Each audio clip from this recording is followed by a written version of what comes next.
Hello everyone. Today's goal is to talk about GDP and with that introduce why we're interested in the idea of data and aggregates and why we talk about those things. So why are we talking about GDP today? What is GDP? Who cares? Well, we're at war. War has come to us not because we wanted it, but because it had to happen. In that situation, we're trying to figure out how as a country, as a community, we can pool resources to meet the war effort.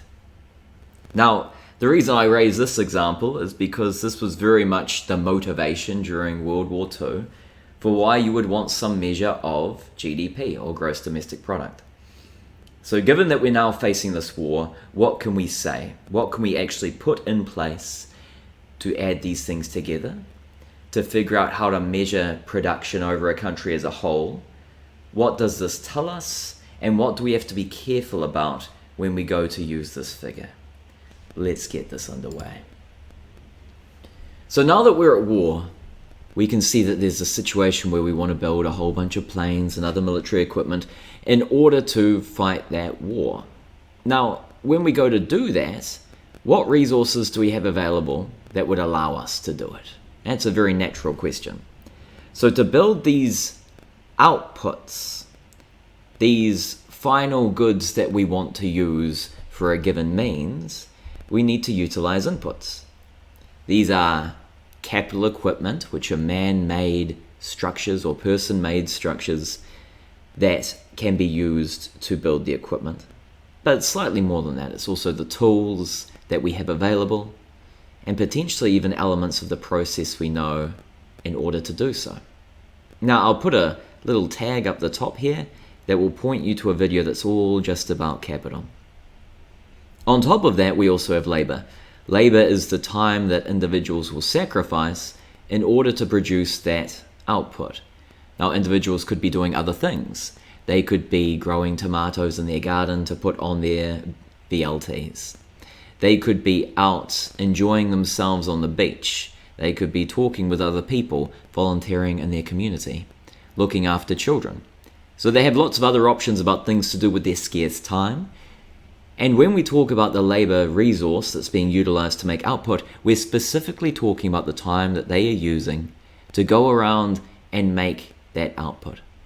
When we're on our war footing, we know that there is a certain number of people with certain skills and certain attributes that can do certain things, and that will come through in how we make output as well. Now, we have a process, we have a series of inputs that lead to output, but what does all this mean? How can we put this together? Well, one thing we can do is say to ourselves, this is pretty complicated. It's fine to start that way. If we're going and we're looking at a situation where there's a lot of different types of things that could be created, and people have different skills and there's different types of equipment to make it, it's a very complicated problem to go and allocate the inputs to their most valuable use.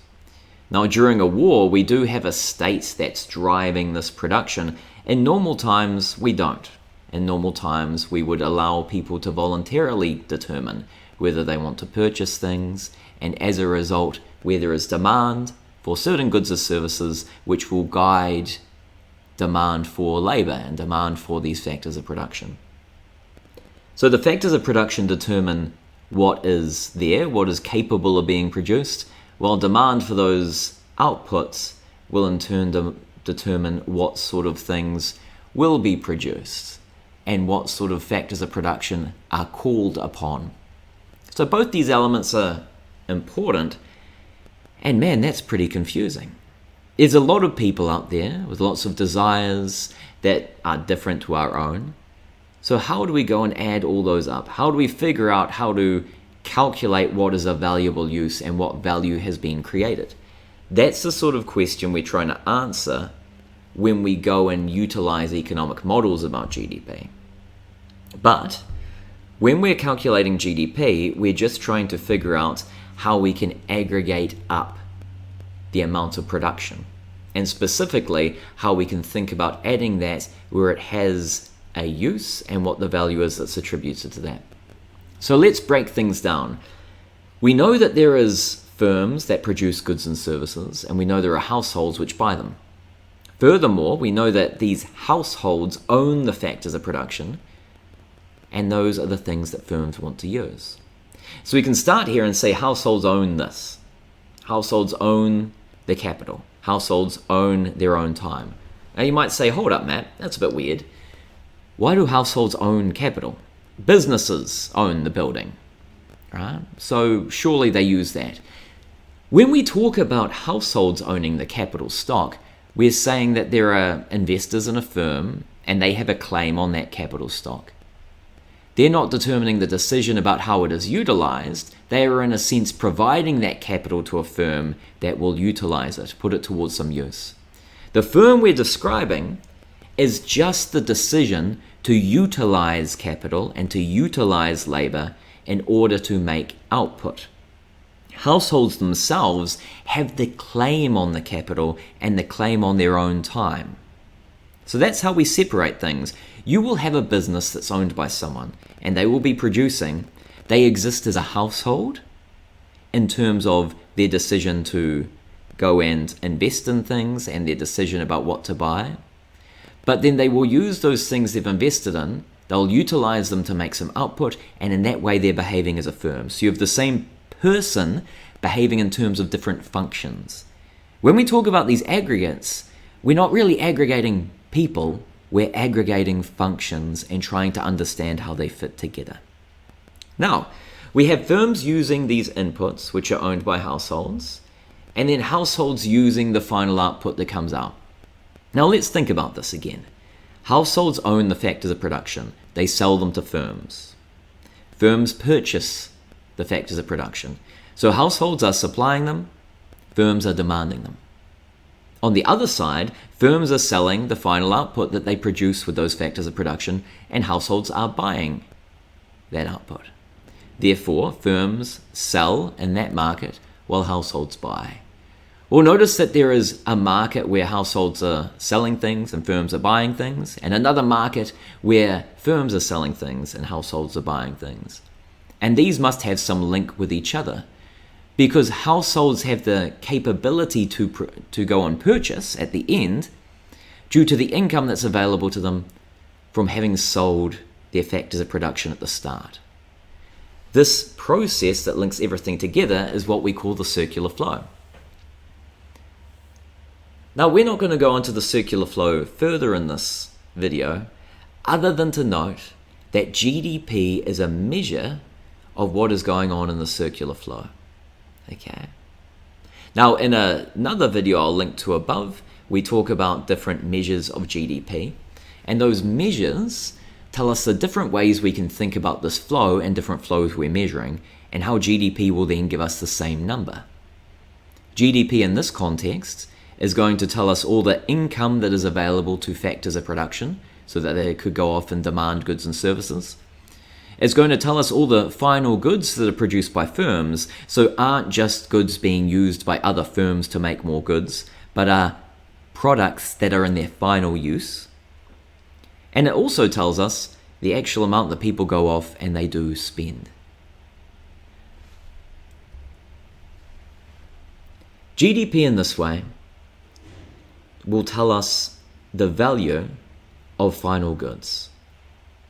Now, if this was socially directed, this could be very difficult. And when it comes to measuring GDP for publicly provided goods, like healthcare in a country like New Zealand, well, in that instance, it's very hard to attribute available value because we don't have a market price which indicates someone's willingness to pay for that product. And as a result of that, we have to figure out other ways to attribute what the value would be and how that product is thought about. Now, when we've got public provision, that's a problem. When we have private provision, it is less of a problem because we have a market and we have a market price where we can tell someone was willing to sacrifice some chunk of their scarce income, which they receive from selling factors of production or other endowments that they may have. And they're willing to sacrifice that to receive that good. Therefore, we can attribute value in that way.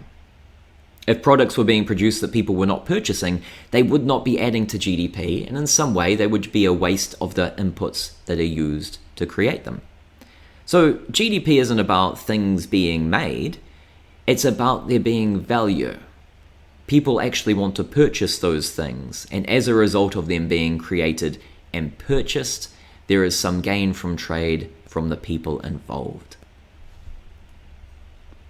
Now, why are we asking about this again? I've said we're at war, but that doesn't really capture anything, and it certainly doesn't capture why we talk about it so much right now. So what does GDP allow us to talk about? Well, it allows us to talk about how much is being produced that has a valuable use. So we can go around and we can say this much is being made because we've added together all these different products in terms of the value added they're providing. Now, this isn't some quantity or energy use metric. It could well be that we're making things in a very wasteful manner, and if we were to make them in a less wasteful manner, we would produce just as much, but we would see fewer inputs being used. GDP is not a measure of the quantum of inputs we make, and I'm sorry, physicists, you're very smart, much smarter than I am, and the idea of using energy as a metric is important, but thinking that GDP and energy need to be inextricably linked is missing the point of what we're trying to do here. More energy use itself would not necessarily increase GDP if that energy use is occurring on things that have no value to our final consumers. So as a result, we're thinking about how much is produced, but it's not a mechanistic sense of production. It is in terms of value that people actually get from the product. When we see GDP going up and we know more inputs haven't been used, that is a great outcome because we're making more while using just as much. So we can use GDP to think about this value add. It's not the same as saying a factory is going out and producing different things because we're attributing that value add to it. Now, in that way, GDP is telling us about the amount that is available for us to all enjoy using. Things are being produced, and these things can be utilized to give some value. People want to consume them. Now, there's also investment going on, and if you feel like there's a little bit of double counting there because we invest in something so we can produce later, well, you're dead right. Why do we include that in GDP? Because GDP is asking about production. GDP is asking about the time that something is created.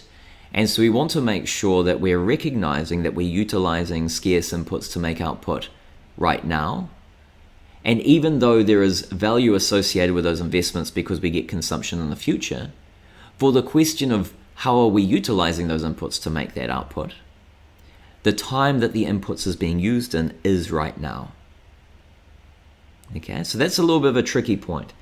We're using the inputs to make that product now, so we want to count them now. It also tells us about how short-term changes in demand for factors of production can have an impact on demand for those factors of production. Say that suddenly people don't want to buy things, and as a result GDP falls in the short term. Suddenly a whole lot of capital and labor are not going to be used. That generates unemployment. The unemployment of resources, specifically of labor, can be very harmful. And I'll pop a video up above where we think about that idea a little bit more. Finally, we can ask about our economic capacity using GDP. If we face a crisis such as COVID or such as a war, we can use this measure to get an idea of what we have the capacity to produce. Now, this isn't going to be perfect.